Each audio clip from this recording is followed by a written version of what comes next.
Perspectiva. Um programa do Observatório do Terceiro Setor, sempre explorando os horizontes da realidade brasileira.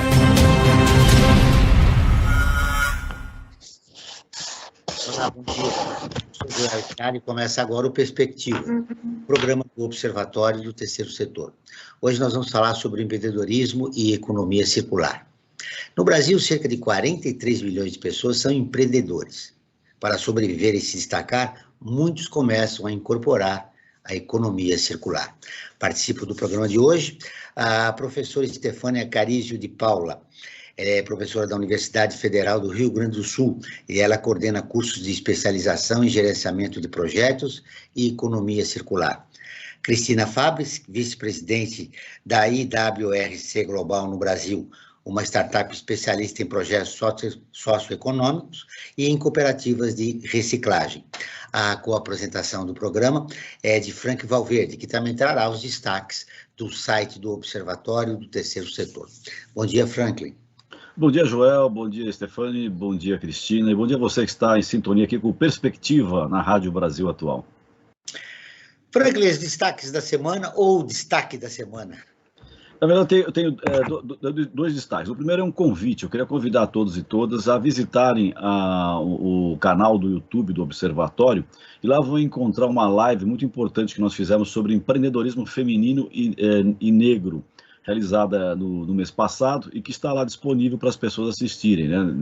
Nessa live tem a participação da Eliane Castro, do Fundo Agbara, que é o primeiro fundo filantrópico para mulheres negras do Brasil. Então convido a todos e a todas que assistam essa live, que ela é muito esclarecedora, muito importante, falando sobre o empreendedorismo feminino e negro, principalmente aqui voltado às questões brasileiras. E fazer um registro muito triste, um registro lamentável, Joel, de um comentário infeliz do deputado Eduardo Bolsonaro a respeito das torturas que a colega Miriam Leitão, né, do Globo, do Grupo Globo, ela também publica em outras, também escreve em outras publicações, mas enfim, fundamentalmente do Grupo Globo, que sofreu nos anos 70 torturas. Ela estava grávida, foi torturada pelas forças de repressão da ditadura naquele momento, e o deputado, agora no final de semana, fez aí um comentário desconsiderando, né, ridicularizando essa situação, que é extremamente grave, né, você aceitar a tortura como uma coisa normal. Não é, ainda mais para um deputado, né? O Globo já se manifestou, muitos colegas aí, associações de profissionais do jornalismo também se manifestando contra esse tipo de atitude do deputado, e até fica aqui uma sugestão à Comissão de Ética do Congresso Nacional, né, da Câmara, na verdade, que ele é deputado federal, da Câmara dos Deputados, né, para ver se ele não acabou ferindo o decoro parlamentar, né, porque é inadmissível que um deputado federal defenda ou até ridicularize a tortura, que é uma coisa que marcou demais a história do Brasil. Frank, a fala do deputado Eduardo Bolsonaro é um reflexo do desrespeito que o governo Jair Bolsonaro tem em relação à imprensa desde o início. É verdade, é verdade. Desde o início, nós jornalistas, principalmente aqueles que vão cobrir, né, o chamado cercadinho do presidente, que ele faz as declarações sempre polêmicas dele, lá em Brasília, sempre somos desrespeitados, né? Todos os profissionais da imprensa, menosprezados, desqualificados. Eu acho que numa democracia, a liberdade de imprensa, o exercício profissional do jornalismo, ele é fundamental para a saúde da democracia. Deixa eu cumprimentar nossas duas convidadas. Bom dia, professora Stefani. Bom dia. Muito obrigada aí pela oportunidade de estar com vocês. Bom dia, Cristina. Seja muito bem-vinda ao nosso programa. Bom dia a todos e todas. É um prazer estar aqui falando sobre economia circular e do que nós vemos hoje em dia dessa potência que é cada vez mais a sustentabilidade. Professora Stefani, nós conversamos antes do programa e você classificou que a fase da economia circular no nosso país é em fase de crescimento, mas ainda tem um longo caminho a percorrer. Com certeza. A gente estava batendo um papo aí, né, no início, e eu comentava que há 1 ano e meio atrás, mais ou menos, quando a gente começou a primeira edição do nosso curso de Economia Circular, foi muito curioso a dificuldade das pessoas compreenderem o próprio conceito. Era muito menos falado na imprensa, ou mesmo, às vezes, em outros ambientes profissionais, do que hoje. A gente percebe que houve aí uma alavancagem, né, com o próprio processo da pandemia.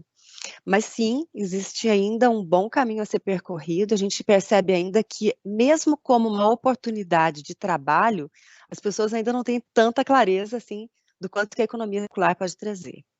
Então, temos aí um caminho bom a percorrer. Segundo uma pesquisa do SEBRAE, com o Instituto Brasileiro de Qualidade e Produtividade e o Global Brasil, a pandemia fechou quase 10 milhões de empreendimentos no Brasil, sendo as mulheres as mais afetadas. Esse cenário econômico continua desfavorável ao empreendedorismo, né?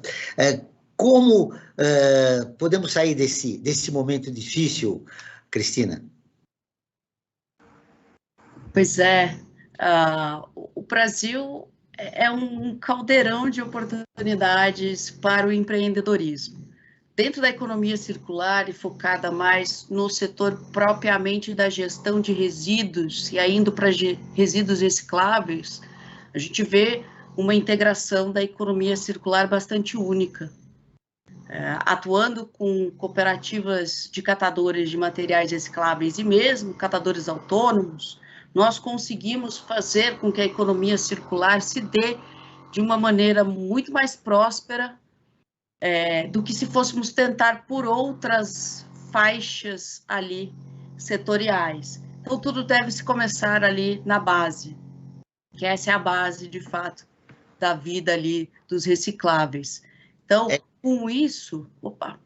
Vamos lá, por favor, conclua. Não, mas com isso, nós conseguimos até mostrar para o setor privado aqueles materiais que não têm reciclabilidade, né, que eles são recicláveis, mas que o mercado não quer comercializar, comprar para fazer a reciclagem.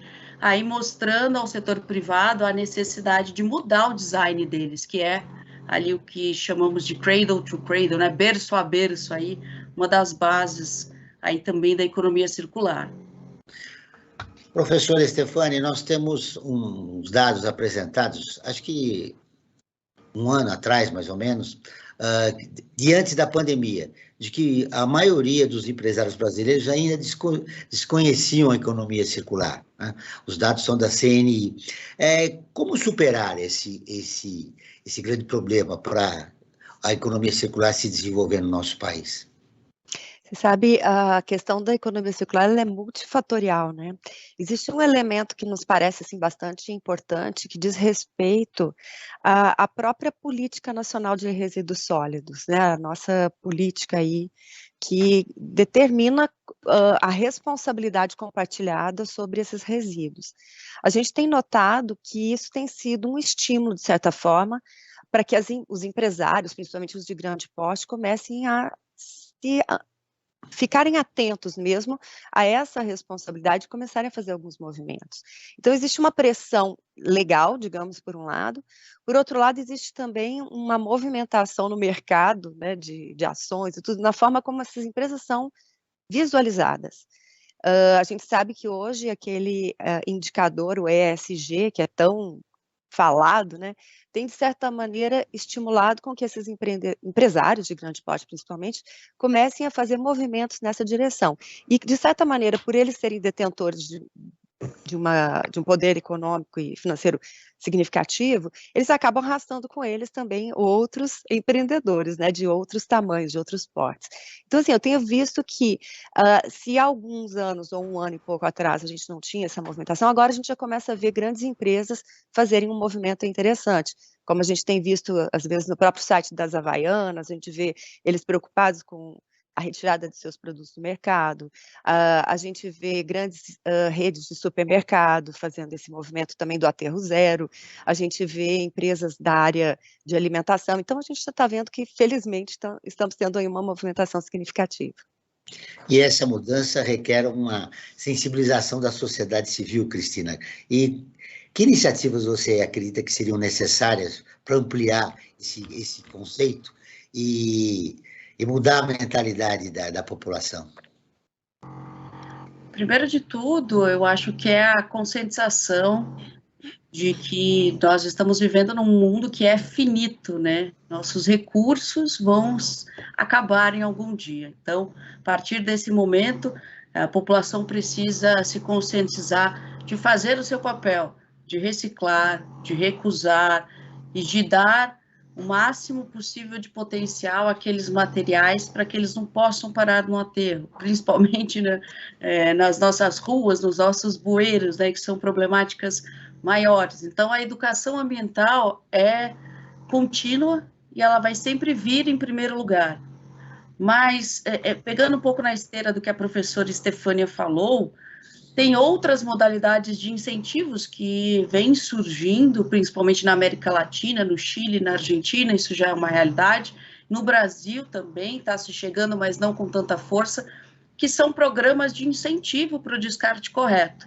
Então, nós vemos algumas máquinas em que você, ao destinar esses materiais corretamente, você recebe uma pontuação ou mesmo um valor em dinheiro, para que aquilo te estimule, né? Então, isso está se tornando um modelo aqui no Brasil, eu acho que é muito válido, porque para nós trabalharmos o conceito de sustentabilidade focado na questão de resíduos, né, do reciclável ou do lixo comum, nós precisamos de várias ferramentas, não tem uma só que vai dar certo. Então, atrelando tudo isso, eu entendo que a população começa a se conscientizar do seu papel, e muito ali embasado, claro, pelo setor privado, que já começa a sentir ali, se podemos dizer, no bolso, como ele é visto pela população em questões de ESG. Hoje em dia, a gente vê uma população muito mais crítica com relação ao que as empresas fazem nas questões sociais, nas questões de sustentabilidade. Então, a gente tem um consumidor muito mais crítico. Então, tudo isso vai ganhando espaço aí na nossa sociedade e a gente espera que cada vez mais. Essas iniciativas, professor Stefani, devem ser acompanhadas de políticas públicas. O governo tem dado uma resposta adequada?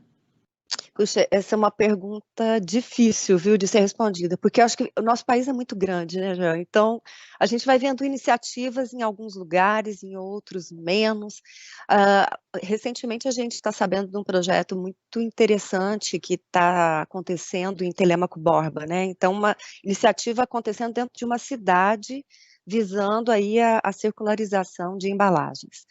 E a gente percebe uma iniciativa que parte do setor privado, mas que precisa do aporte, do suporte do setor público, né?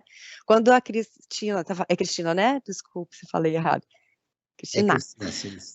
Tá. A Cristina estava comentando essa questão ali da conscientização da população, né?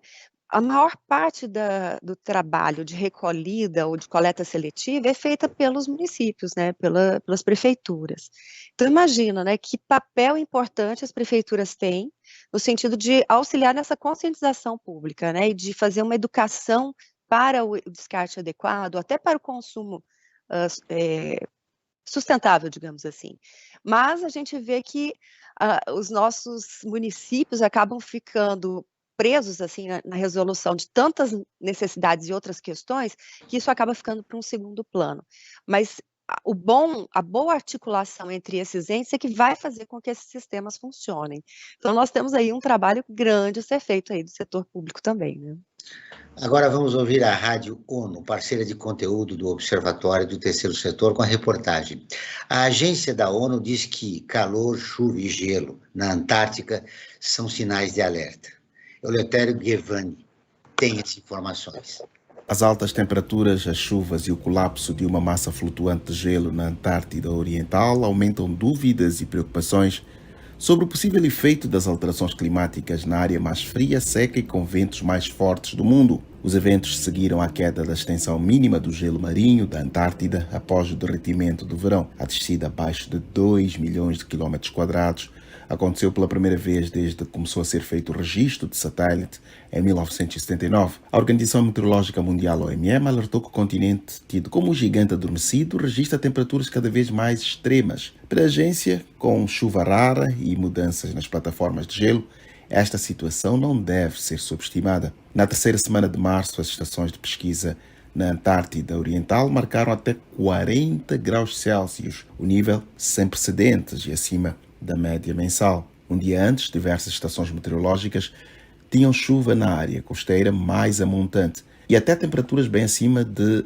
0 graus Celsius. A agência da ONU alerta que com o derretimento de camadas de gelo, a taxa de aumento global do nível do mar aumentou desde que medições de altímetro por satélite começaram em 1993. O novo pico ocorreu em 2021. Estima-se que a camada de gelo na Antártida tenha até 4,8 quilômetros de espessura e 90% da água doce do mundo. A dimensão é suficiente para elevar o nível do mar em cerca de 60 metros, caso a massa venha a derreter por completo. Da ONU News em Nova York, Eleutério Guevara. Continuamos com o Perspectiva, um programa do Observatório do Terceiro Setor. Hoje falando sobre empreendedorismo e economia circular, com Stefane Carídio de Paula e Cristina Fabris. Muito bem, agora é você, Franklin, com as enquetes do programa, com os comentários das nossas convidadas. Perfeito, João. Vamos lá. Nós temos, a cada programa que nós realizamos aqui na Rádio Brasil Atual, nós fazemos uma enquete sobre o tema que está sendo discutido. É uma enquete, não tem um aprofundamento científico, mas elas são importantes, porque elas conseguem detectar um pouco a temperatura sobre o tema que está sendo debatido. E no caso de hoje, nós fizemos a seguinte questão: você procura comprar de empresas sustentáveis? E o resultado foi que 69% das pessoas disseram que sim, que procuram comprar de empresas sustentáveis. Ou seja, isso é uma perspectiva muito boa, porque mostra que as pessoas estão conscientes dessa necessidade de sustentarem o ambiente, né? O ambiente tem que ser sustentado pelas atitudes das pessoas. E falando nisso, Joel, nós passamos 2 anos aí de pandemia, né? Agora começa, digamos assim, ter um declínio essa pandemia, né? Não é que ela terminou ainda, ela não terminou, mas enfim, né, com um grande número de pessoas vacinadas, a gente já começa a ter um declínio, isso é um fato bastante positivo. E eu quero colocar a seguinte questão, tanto para Stefane como para a Cristina, né? Com a pandemia, né, com relação à economia circular, aquela economia que procura partilhar, reciclar, reparar, né, procura a renovação, a reciclagem dos materiais, a pandemia ajudou a criar essa consciência nas pessoas, porque começaram a pedir muita comida, né, de delivery, né, e muitos produtos também por delivery, né, para evitar a circulação, né. Isso ajudou na conscientização ou, na verdade, acabou aumentando ainda o lixo que é descartado sem essa consciência? Vamos começar pela Cristina. Olha, pela minha experiência, né, e à época eu, coincidentemente, atuava na coleta seletiva da cidade de São Paulo, na época da pandemia.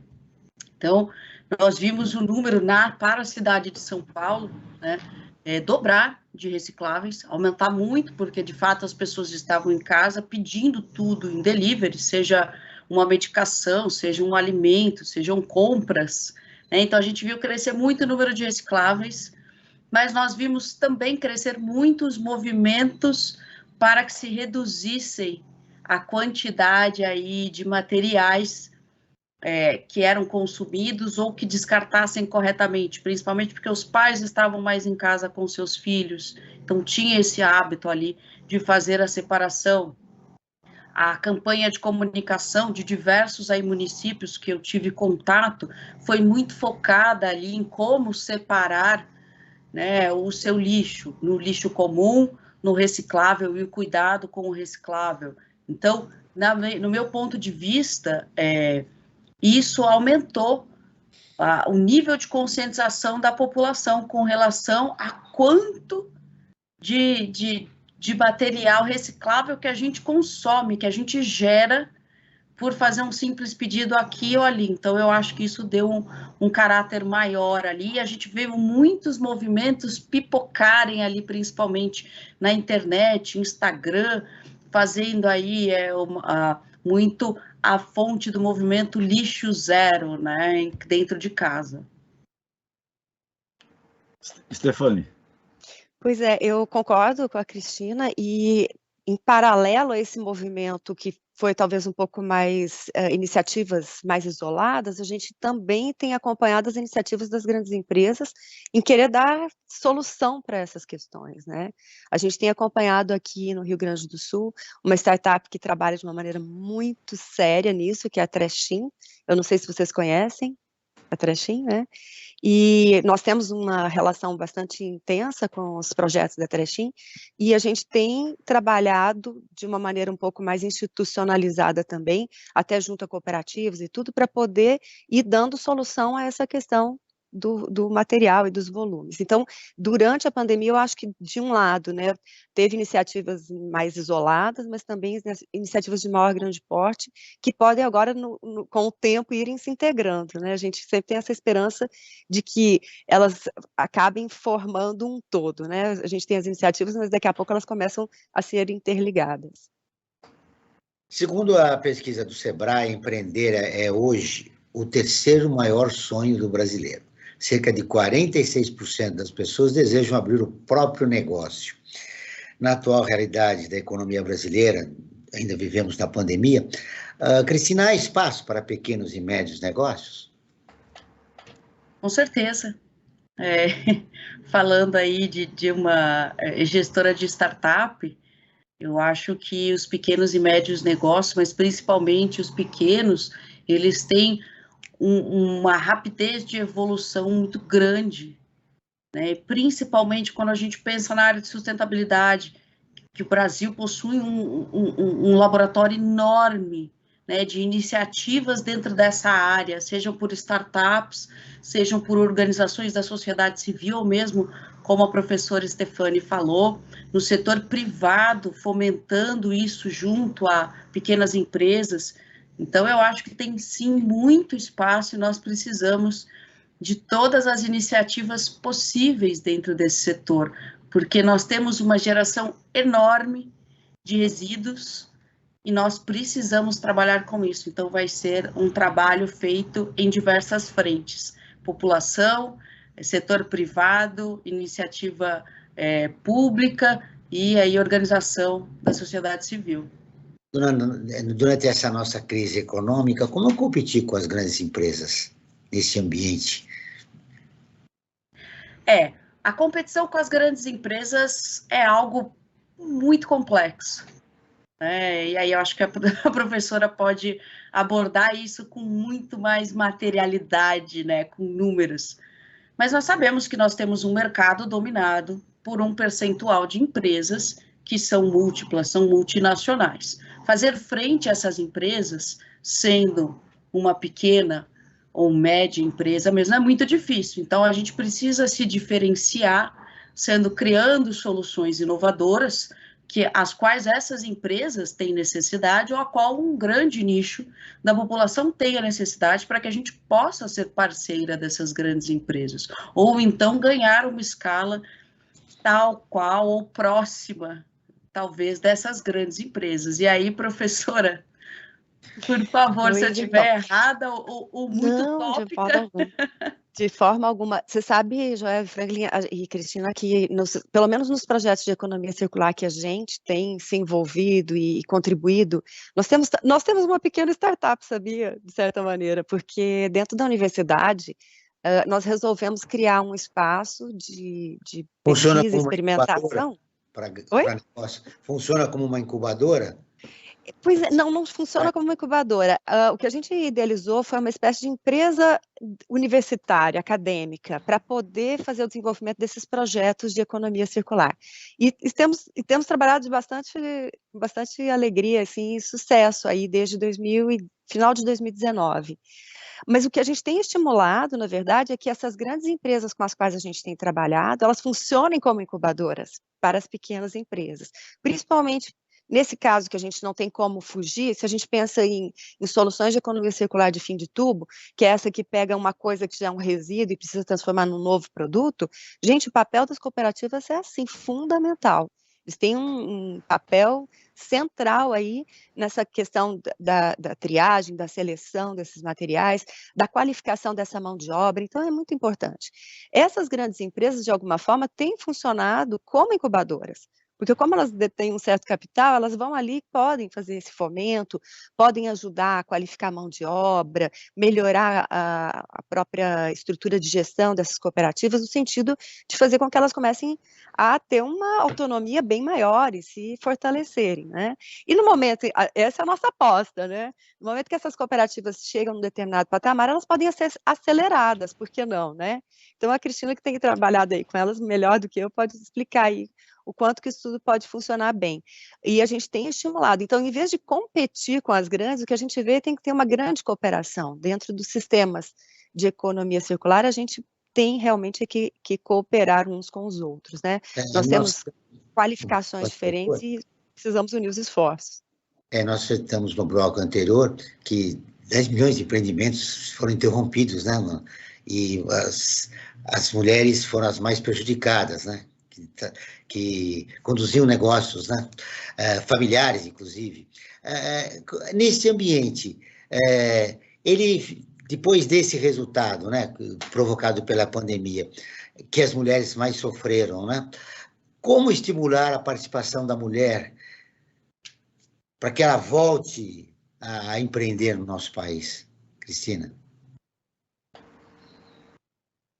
Bom, eu acho que a mulher, ela tem, da sua base ali, infraestrutural, né, e societal ao redor dela, ela já tem, independente do que ela enfrentou ou não, de ter perdido seu pequeno negócio, ela já tem essa motivação diária, porque a mulher, hoje, num país como o Brasil, é a principal liderança dentro da casa. Então, ela tem as responsabilidades financeiras para com os filhos, para com a gestão do ambiente. Então, eu acho que isso por si só já faz com que a mulher, principalmente brasileira, tenha que tentar e tentar de novo, né?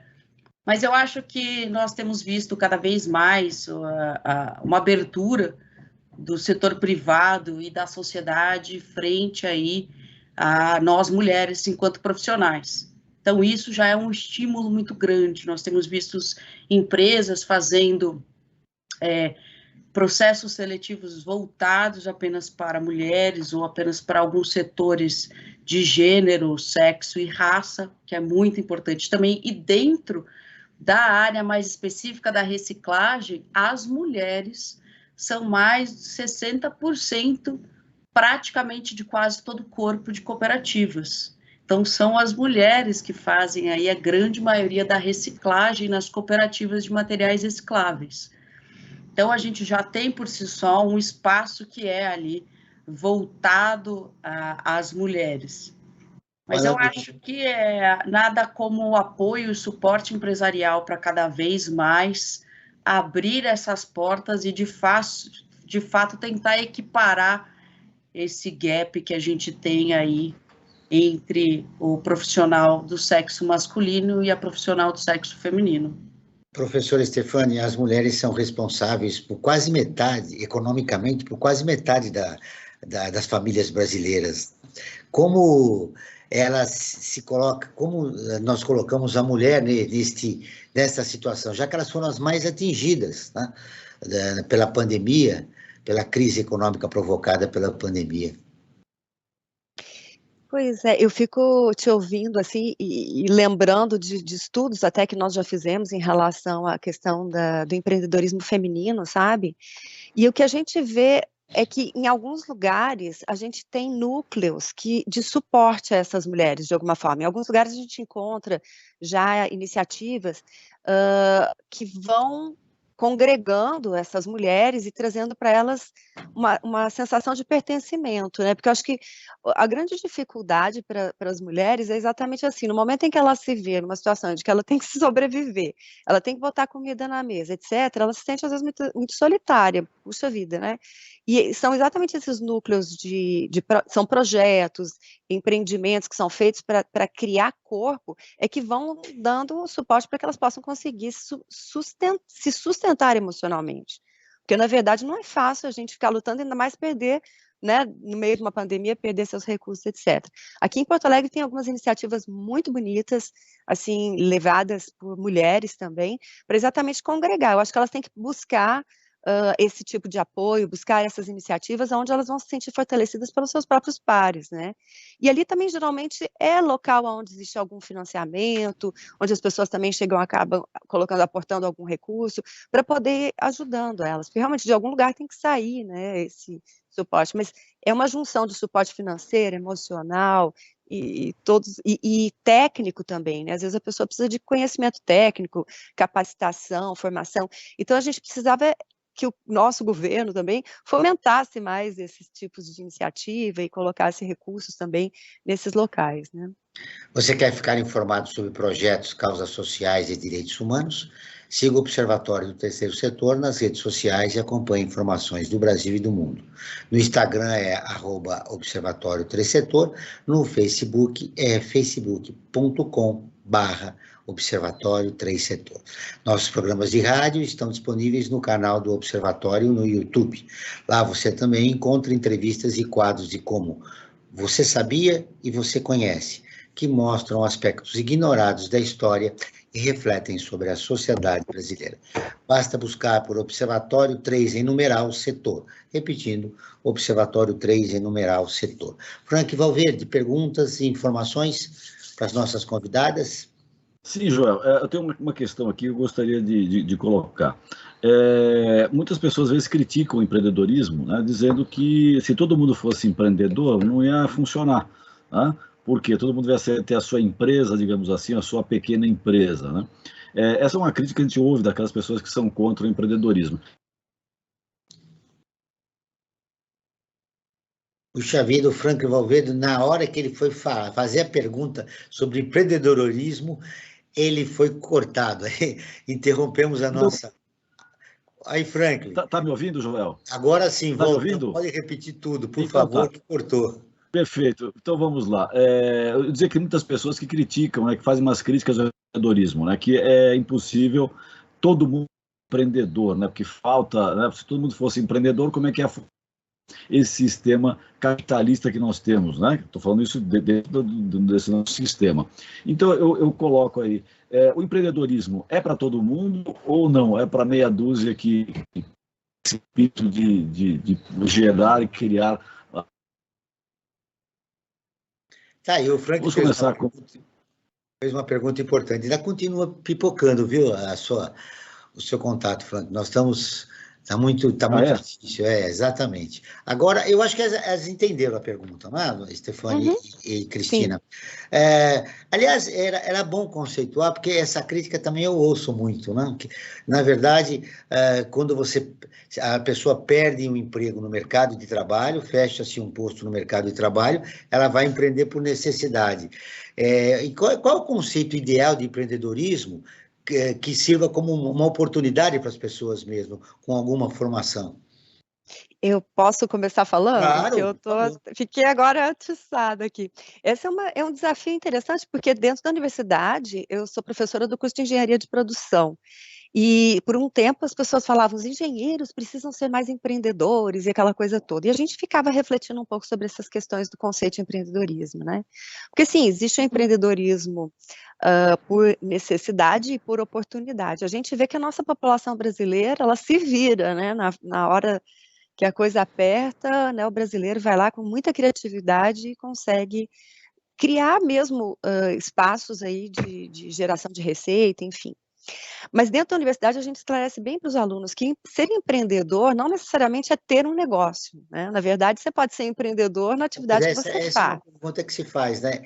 Buscando preencher uma necessidade para a sua própria sobrevivência e da sua família, ele começa um negocinho, vender comida, trabalhar no Uber, mas isso é empreendedorismo? Quer dizer, na verdade, o que é o empreendedorismo mesmo? Porque isso foi para cumprir uma necessidade. É claro que daqui a pouco aquilo pode virar um negócio e a pessoa sobreviver e tirar a subsistência dele.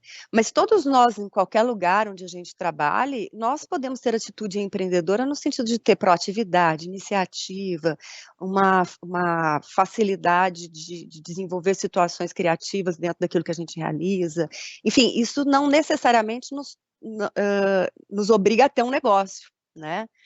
Eu, por exemplo, tenho uma atitude super empreendedora dentro da universidade no momento em que a gente estimula os alunos a desenvolver novos produtos, novas soluções mesmo para os problemas que eles encontram. E eu acho que é isso, a atitude empreendedora é desenvolver uma solução para uma problemática, essa que é a questão. Se isso vira um negócio ou não, bom, aí vai depender de outras qualificações técnicas, né? Porque para gerenciar um negócio não é brinquedo, a gente tem que realmente ter formação. E o Sebrae, nesse sentido, ele é um grande instrumento nosso. É uma boa ferramenta, o Sebrae, para que as pessoas que queiram empreender, né, que tenham uma noção exata do que é empreendedorismo, né, e não um socorro imediato para que você colocou uma ferramenta, né, para você continuar sobrevivendo. Cristina, eu quero te ouvir rapidamente, porque a gente vai voltar com o assunto dos catadores. Olha, concordo com a professora, acho que, bom, ela falou perfeitamente do que eu penso, acho que podemos ser empreendedores em tudo que formos fazer, mas isso não necessariamente vai se tornar um negócio, vai ser monetizado e se transformar na sua renda contínua.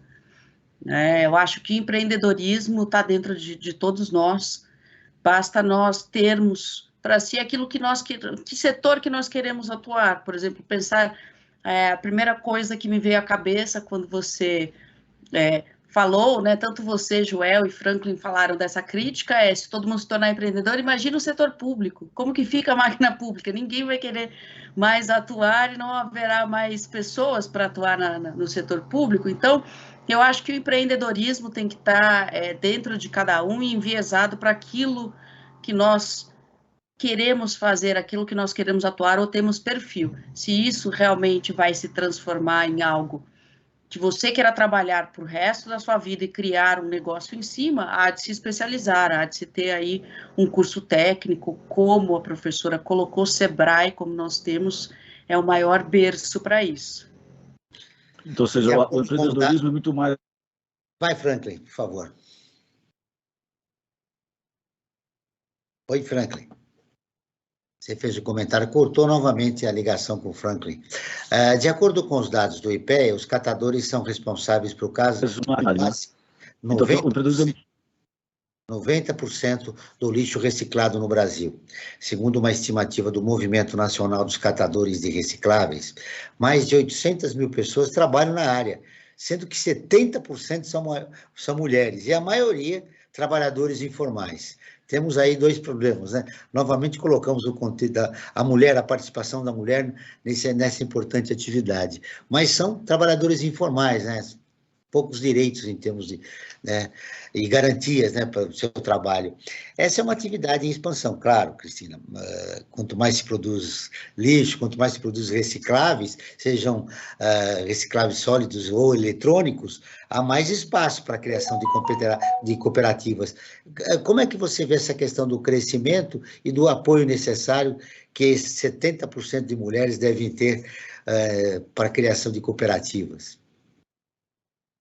Pois é, essa é uma problemática muito grande, e quando nós vemos períodos de crise econômica, quando nós estamos vivendo, né, nós temos um aumento dessas pessoas que vão para as ruas trabalhar com materiais recicláveis, né, coletando, como a gente verifica agora, cresceu exponencialmente o número de catadores, catadoras informais, e aí quando a gente tem um aquecimento da economia, a gente vê uma queda desse pessoal, até mesmo dentro das cooperativas, então é muito volúvel. E o que a minha empresa pretende trazer é principalmente esse apoio às cooperativas e aí, em grande porcentagem, as mulheres, que é apoiá-las com capacitação técnicas, conectando a partir dessa capacitação técnica, dessa certificação social que nós trabalhamos, conectando-as diretamente com o grande setor aí da indústria, para que eles possam ter essa estabilidade tão necessária, ou seja, ter contratos, né, ou programas, parcerias a longo prazo, ter um preço, né, dentro dos princípios de comércio justo, de fair trade, que a gente chama, para que isso possa equilibrar este setor e que a gente possa cada vez mais trabalhar e transformar esse setor das cooperativas de materiais recicláveis tão técnico quanto o setor das cooperativas agrícolas que nós temos no Brasil, que é um berço maravilhoso. Então, é isso que tem sido feito, e principalmente apoiando os catadores autônomos, para que ou eles queiram entrar dentro de alguma cooperativa para ter melhores condições aí de trabalho, e aí trabalho e renda, né, e óbvio, dentro de uma formalização, ou então terem uma capacitação que vai os ajudá-los. Quando nós falamos de catadores autônomos, a gente sempre tem que entender que vai passar ali pela sua vontade de querer se associar ou não a uma cooperativa. Isso é muito delicado, né? Tem muitas pessoas que querem continuar trabalhando como autônomos, né? Mas de alguma forma tentar prover uma formalização desse recorte social tão grande. Duas palavras são fundamentais nesse seu raciocínio: capacitação e financiamento, né?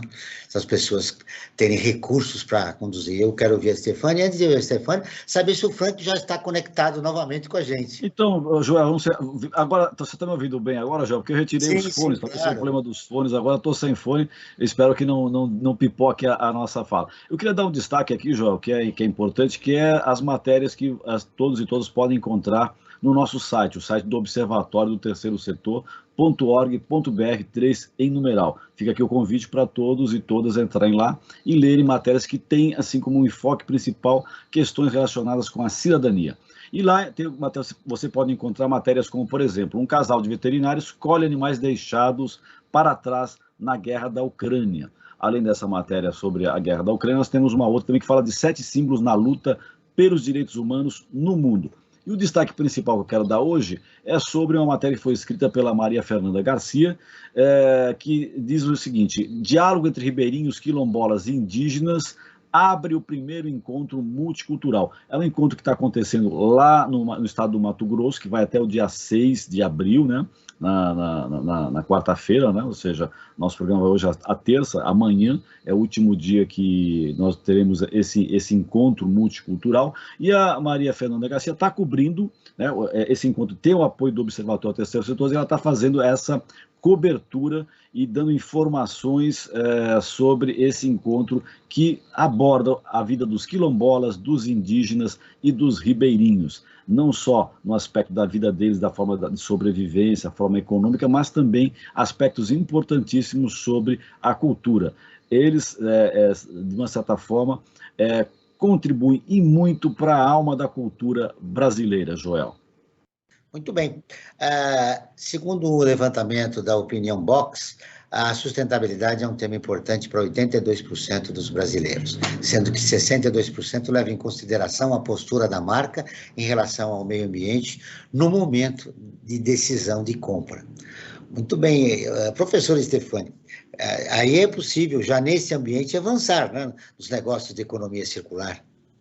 Eu estava aqui refletindo um pouco, né, sobre as tendências aí de negócios, o que a gente pode pensar. A gente falou bastante dos negócios de fim de tubo, né, que é pegar um resíduo, algo que já não serve mais, é uma embalagem velha, um produto que tem que ser desmontado para poder aproveitar suas partes. Enfim, esse são oportunidades. A gente tem visto grandes empresas, inclusive no Brasil, na parte de eletroeletrônicos, já fazendo um serviço fantástico aí no recolhimento, por exemplo, dessas peças de equipamentos para reaproveitamento. Mas a gente também tem o outro lado, né, que é o lado da criatividade e do desenvolvimento do novo, já nascer novo, diferente. Dentro do próprio segmento de embalagens, a gente vê aí uma grande oportunidade para projetos de embalagens que já nasçam totalmente biodegradáveis, ou embalagens que possam ser reutilizadas com facilidade no final da vida útil, os bioplásticos, monomateriais. A gente tem muitas alternativas, e isso se estende para o desenvolvimento de novos produtos em qualquer segmento. É claro que quando a gente fala de desenvolvimento de produtos, a gente já pensa numa atividade um pouco mais qualificada, né? Mas a gente tem tantas áreas para poder trabalhar que mesmo pessoas com talentos, por exemplo, vamos pensar o setor têxtil, costureiras, a gente está falando muito do trabalho feminino, né?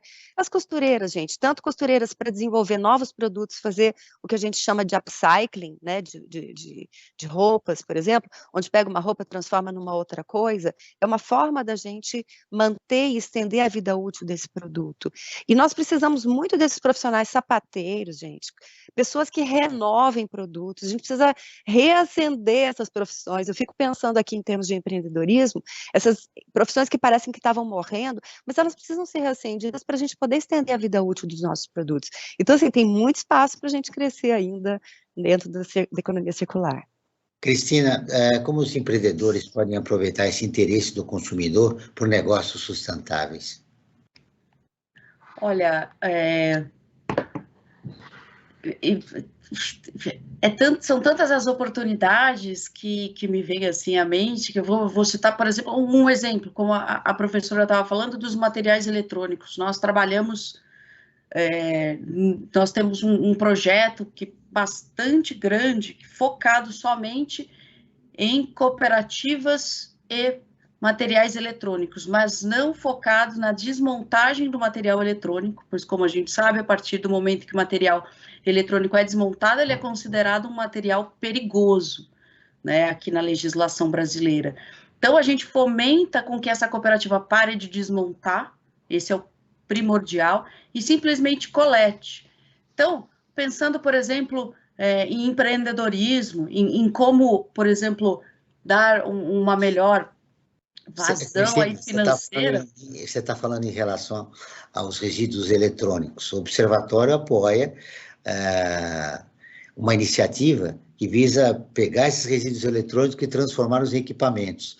Nós, na pandemia, as escolas públicas foram atingidas aqui em São Paulo, quase 9 milhões de crianças estiveram fora da escola exatamente porque não tinham equipamento. E gratuitamente é fornecido para essas escolas da população de baixa renda. Imagino que também no Rio Grande do Sul tem essa iniciativa, Stefane. Mas continuando, eu só fiz esse adendo porque é um projeto muito importante que o Observatório apoia. Claro, não, é importantíssimo, porque dentro dos materiais eletrônicos, a gente tem aqueles que são passíveis de dar uma nova vida e serem colocados ali para dentro da sociedade, e aqueles que podem ser transformados em outros materiais, né?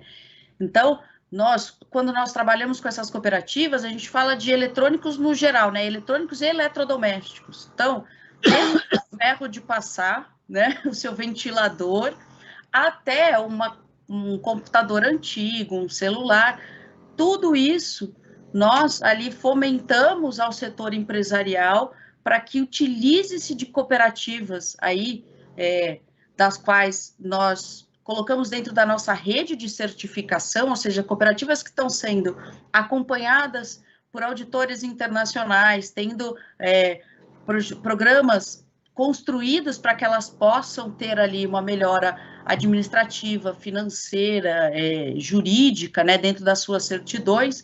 Então, nós conectamos esses setores justamente para que o setor empresarial possa ter, primeiro, uma conexão maior com as cooperativas, que é muito importante, mas também uma redução do quanto ele pagaria para uma empresa privada e coletar este material. A gente sabe que uma cooperativa, ela tem um custo menor do que uma empresa. Então, ela vai cobrar um pouco menos quando comparados com as grandes empresas que coletam aí. Então, a gente estimula também essa conexão, né?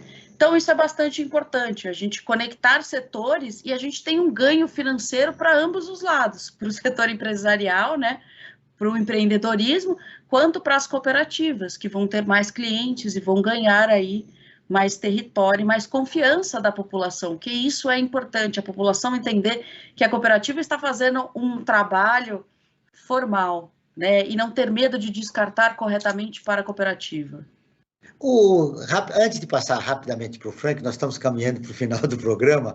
A lei de resíduos sólidos está sendo cumprida?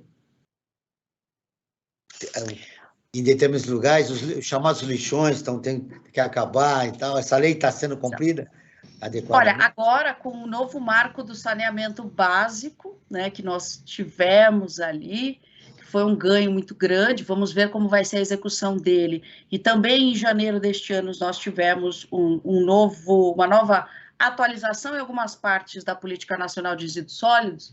Entendo eu que a tendência é ser cumprida, vem sendo a poucos passos cumpridos a questão do fim dos lixões. A gente ainda tem muito a cobrir nos municípios aqui do Brasil, que são muitos, e geralmente os pequenos são os que mais carecem, porque as prefeituras não recebem tanta verba pública, e aí vai dar preferência, às vezes, à saúde, educação, transporte público, do que, às vezes, um saneamento básico, né? Um sistema de coleta de lixo.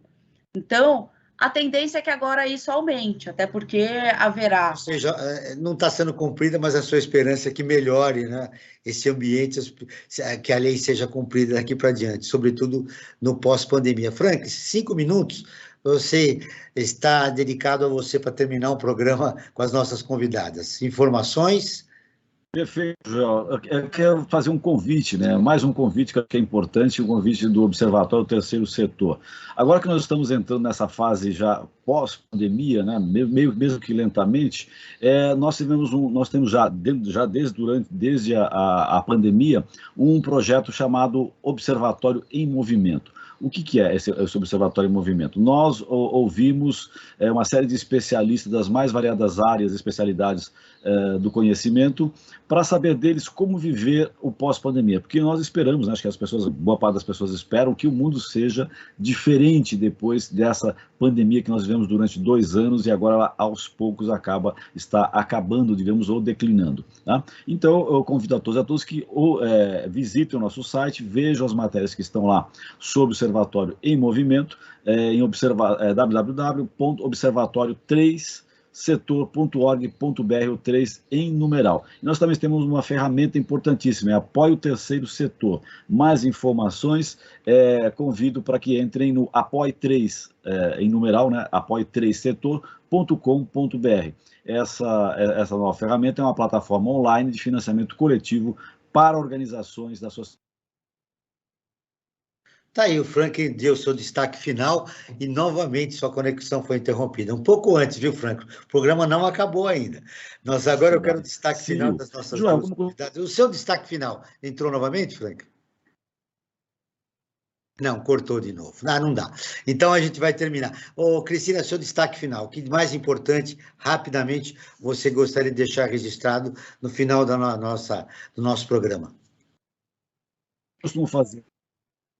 Acho que o mais importante pensando em economia circular e sustentabilidade, e dentro aqui de tudo que foi falado, principalmente na gestão de recicláveis, é apoiar as iniciativas locais, em especial com as cooperativas e com os catadores, e entender a quais empresas eles estão ligados ou não, e assim poder começar a ter uma consciência de que existem milhões e milhões de brasileiros e brasileiras que tiram o seu sustento disso, daquilo que... Apoiar pequenos empreendedores nessa iniciativa que eles estão tendo é fundamental. Exatamente. O apoio da sociedade civil. O seu destaque final, professor Stefani, falando aí de Porto Alegre. Isso que a gente está fazendo, conversar, comunicar e divulgar. Acho que a gente precisa fazer isso com bastante força. E, se me permite, eu queria comentar só rapidinho que nós estamos com o nosso curso de Economia Circular com as inscrições abertas, até agora o final de mês de abril, no www.produção.ufirgs.br. Muito obrigada. Tá aí. Se você quer conhecer um pouco mais de economia circular, tem um curso aberto para que você compreenda e descubra novas oportunidades para você. O Perspectiva está terminando. Agradeço a presença de Stefani Carizio de Paula, professora da Universidade Federal do Rio Grande do Sul, de Cristina Fabres, vice-presidente da IWRC Global no Brasil. Este programa foi produzido pela equipe do Observatório do Terceiro Setor. Na próxima quinta-feira, às 9 horas, acompanhe nosso programa Brasil ODS. Na pauta do programa, Cidades e Comunidades Sustentáveis. Não perca. E ficamos por aqui, sempre na luta por uma sociedade mais justa, solidária, sustentável e tolerante. Até o próximo programa. Obrigada. Você acabou de ouvir Perspectiva, um programa do Observatório do Terceiro Setor.